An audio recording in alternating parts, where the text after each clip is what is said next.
Hello and welcome to Pickleball Therapy, the podcast dedicated to your pickleball improvement. I hope you're having a great week. I'm your host of this weekly podcast, Tony Roy. It's a pleasure to be with you. We are in our new space inside our studio. We've dedicated this part of the studio to the podcast. Shout out to Kylene for helping us deck it out with all this awesome stuff behind us, including this great bowl of ice cream as a constant reminder of what is probably our most significant contribution to the sport of pickleball, the idea of having a bowl of ice cream every time that you play. This week, I'm going to be talking about chasing fairies. And by chasing fairies, you'll see it's basically chasing concepts or ideas that don't really pan out at the end of the day. And so, maybe taking a different approach that'll be more productive for you as you move forward. Before we do that, a couple housekeeping ones is a shout out, and then the other one I want to give you an update on a course that's coming up. So first of all, the shout out this week is going to be to our YouTube community. Appreciate you all checking us out on YouTube. If you haven't checked it out on YouTube, take a look at it on there. It's Pickleball Therapy on YouTube, just the same name as this. And you get to check out the studio upgrades and let me know in the comments what you think about the studio and how you like the bowl of ice cream and everything behind us here. Alan, always appreciate your comments. Alan is basically consistent. Alan, not basically, is consistent every week. He has a comment, and we have these conversations in the community here on the YouTube channel. It's really a great way of keeping the fire alive, if you will, in terms of what we're trying to do here. Appreciate Craig for coming in and commenting from time to time. Thank you, Craig. Shaq, welcome to the podcast, new listener. We have Larry, again, another new listener. Welcome to the podcast. Appreciate you commenting and sharing. Greg's been with us for a while, too, and Greg is usually pretty consistent about commenting as well. Thank you, Greg, for sharing your journey. A lot of times I would submit to you that when you share of yourself, when you're vulnerable and you share what's going on, the good and also the not so good, not so good not in a negative sense, just in, we'd rather it be otherwise. It's good in general because it helps other players who may feel alone in that situation, right? Or may feel like, they're the only ones who are going through whatever that is to not feel so alone. So really appreciate you sharing that kind of information. Saw a couple other new listeners in here. Hello, Michelle. Welcome to the podcast. Kevin, thank you. Welcome to the podcast. And actually, I don't know if Kevin's welcome to the podcast. I think, Kevin, you've been around for a while. So let me know in the comments. I think you've been with us for a minute or two. Matt, thank you very much for the comment. And it looks like Darren is, I think, fairly new to the podcast as well. So if you haven't checked it out on YouTube, check it out. If you haven't subscribed to it, as always, please consider subscribing. It really helps us reach other players, with this sort of content. And this content is not the sexiest, and actually the content we're going to talk about in this podcast is the sexiest. So one more bit of housekeeping is we have every month we have a live online training. Think of it like a clinic, an online clinic, if you will.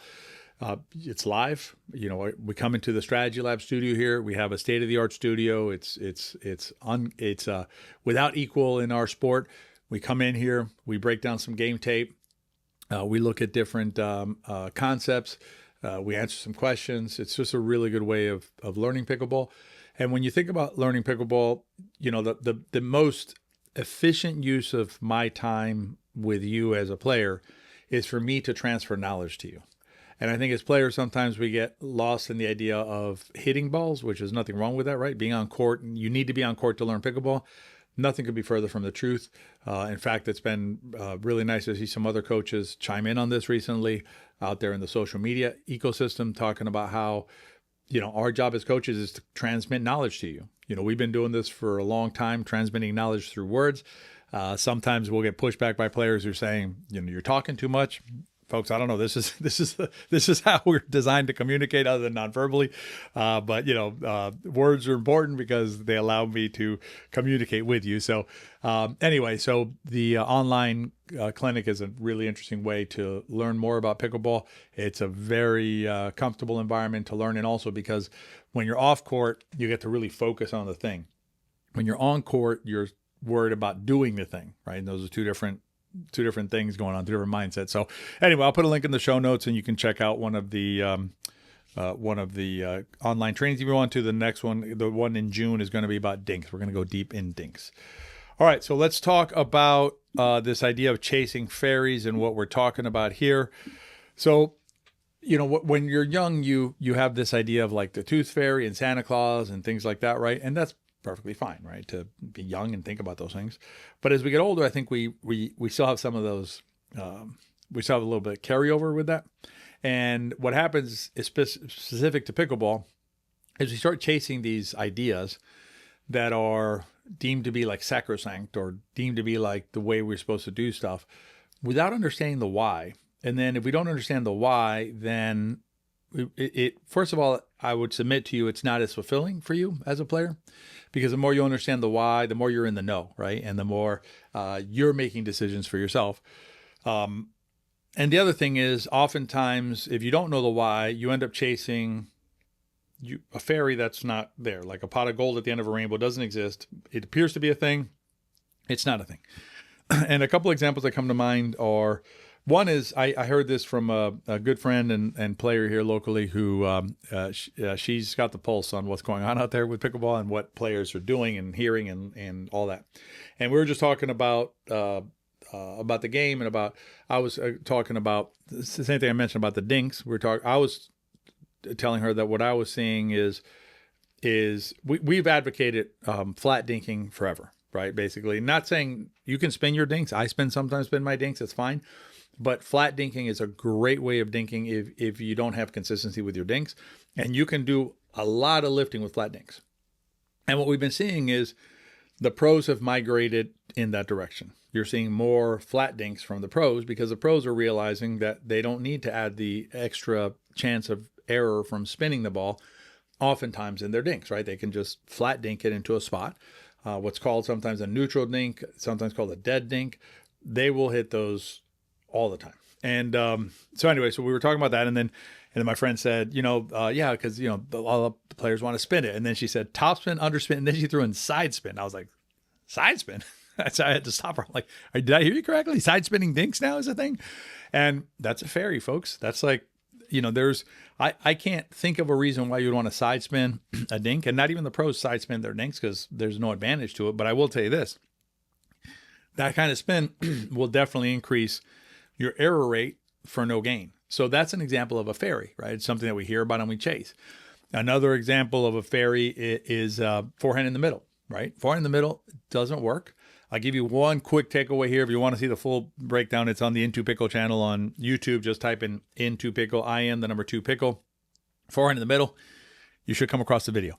But the easiest way of showing the flaw in forehand in the middle is if I am a left-handed player. Let's say you're a right-handed player, okay, and I'm on the right, you're on the left. Forehands are in the middle. Who takes the ball, me or you? They're both forehands, right? That doesn't answer the question. Our concept, respect the X, you should still look at it, right? Because you need to understand the why, but we'll explain to you why, right? When we talk about respect the X, we explain to you, here's why it works. Because of this is, here's how you break it, here, and here. We have a whole course coming out inside our academy that's going to basically break it down into like all of its subparts. But respect the X works. And it works because it can pass the black box test, whereas forehand in the middle can't. Forehand in the middle ends up being a fairy.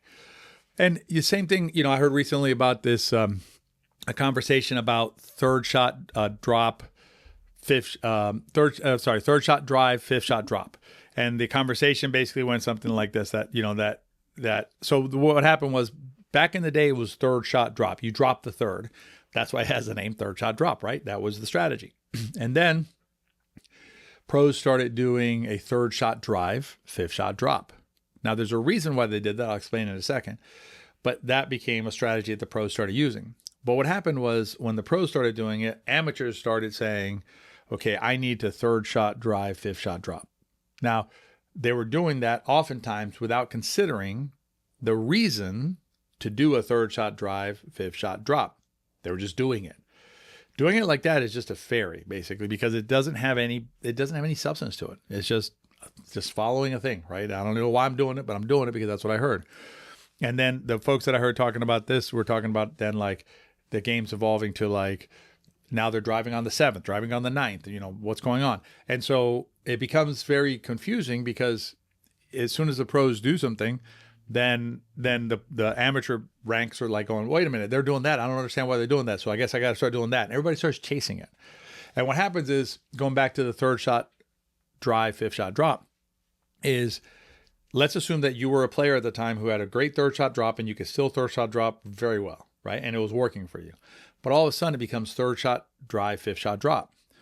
Players migrated from their approach, which was working, right? And I'm not saying don't grow as a player, right? But this particular strategy wasn't necessary for them because they were able to drop the third. The reason the pros started driving the third and dropping the fifth was because they were having, at the time, difficulty dropping those thirds because the returners had gotten better at hitting returns that were difficult to drop. The best example I can give you is there was a hard slice, low slice that started getting developed. I actually played against one of the players who's kind of started with that. Abby's her name, really good player back in the day. And she had this slice, low, hard return to serve, very difficult to hit a third from because it had so much action. It was so hard, it was coming at so much pace that you couldn't really drop it. So the way you dealt with that was you drove that one. Now the drive wasn't intended to do anything other than just keep the ball alive, obviously. And then so the drive itself was just keep the ball alive. And then when you got the volley back, the volley wouldn't have as much action because it would just be like a punch volley and it wouldn't have as much spin on it. That's why you could then drop the fifth better than you could have dropped that third in that situation. But it was very situational. It wasn't like something that you should apply all the time. It wasn't a fairy or it was a fairy. It wasn't like a thing that you just did. But players started doing it and they started just saying, okay, third shot drive, fifth shot drop, like it was a thing you did all the time, which again, doesn't make any sense if you understand the purpose of the third shot drive, fifth shot drop technique. And so this idea of like chasing these concepts, chasing these fairies, if you will, what happens is you end up lost. Okay. You end up like, you'll hear about the side spin on the dink and all of a sudden it's like, hey, I guess I got a side spin on the dink because that's the fairy. That's the current thing, right? Whatever we're hearing.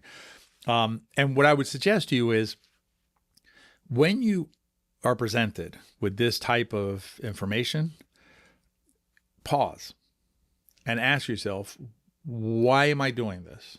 Right? And the better you understand the framework of pickleball, okay, and that's the framework of pickleball is how the game is constructed, the non-volley zone, the two bounce rule, how they interplay, advantage, disadvantage, your objectives, all of that comes under framework. And it's how we teach everything we do at Better Pickleball and the Academy and our TPS. Everything is built around this idea of framework first, and then under that you have objectives and strategies and shots. If you can understand framework, then you're able to say, okay, what is it again you want me to do? You want me to side spin my dinks. Okay. Why do you want me to side spin my dinks? What does that do for me? And then, okay, cool. All right. So it's going to put some side action on the ball and potentially make it a little bit more difficult, tiny bit more difficult for my opponent to react to the ball because of the side spin on it. How much side spin can I realistically put on it before I start floating the ball? Okay. And then the next question I would ask is, and what do you think my percentage of errors will be when I started doing that? So let's say I currently dink I'm just going to use round numbers. I dink at a 15% error rate, with my current dinking. And so you think when I add side spins, I'll go from 15% to what? Because I guarantee you it's not going to be 15 to 15. It'll probably be 15 to 20 or 25. And the advantage of it is going to be nominal. So, and how often am I going to use that? How long does it take me to learn it? And so you start asking these questions, right? And then you start saying, then you conclude, nah, I don't want to do that right now. Or ever, probably. I don't want to do it. So basically that's the better way to do it. And same thing with, with like these very dogmatic statements like forehand in the middle, right? It sounds great. Good sound bite. Sounds fantastic. 4 words, easy to remember. And it's said with such confidence that you're like, okay, that must be the rule. Why? Why is it forehand in the middle? Now, I will tell you this. Sometimes the answer is the forehand in the middle is the best shot. But that's like saying like, lob off my backhand is the best shot. Not always, but sometimes, when I'm in trouble, pull wide and I have a good lob, I'm going to hit that, right? But it's not like all of a sudden the rule becomes like lob off the backhand. because it happens to be the right shot there. Or, you could take any shot you see and then make it into a rule and call it that, right? A rule should be a rule only when it can be used prospectively, meaning you can use it at the beginning to make a decision as to what to do, not retroactively to, oh, the forehand was a good shot there. Let me then forehand in the middle makes sense, right? That's retroactively looking at it in that 20/20 hindsight. So whenever you're presented with these things, even respect the X, right? I'm not telling you to, hear the word, the 3 words, not 4, respect the X, and then go, okay, that's what I'm going to do because I heard it and the other player said it. No, you hear about it and you say, oh, respect the X sounds interesting. Let me think about it. Let me look into it. Let me study it. Let me learn about it. As you work on that, you'll improve your understanding of pickleball, of the framework of pickleball. You'll go deeper in the sport of pickleball. And as you go deeper in the sport of pickleball, your overall knowledge base will improve. As your overall knowledge base improves, it basically feeds on itself, right? So when you hear about a cool rule like respect the X or forehand in the middle, when it's proposed to you that you should side spin your dinks or do something like that, when it's said to you that you should drive your third and drop your fifth, always ask why. Like, what's the reason for that? Why do I want to do that? What's the advantage of doing that versus something else? And also consider the potential downsides of adopting that into your game. And one last note on this that I'll leave you with is, you have to ask yourself, how important is that thing, whatever it is, relative to anything else that you're currently focused on? Because that's another potential trap that we fall into, which is always changing the thing we're working on, never actually improving in any of them because we keep on replacing with something else.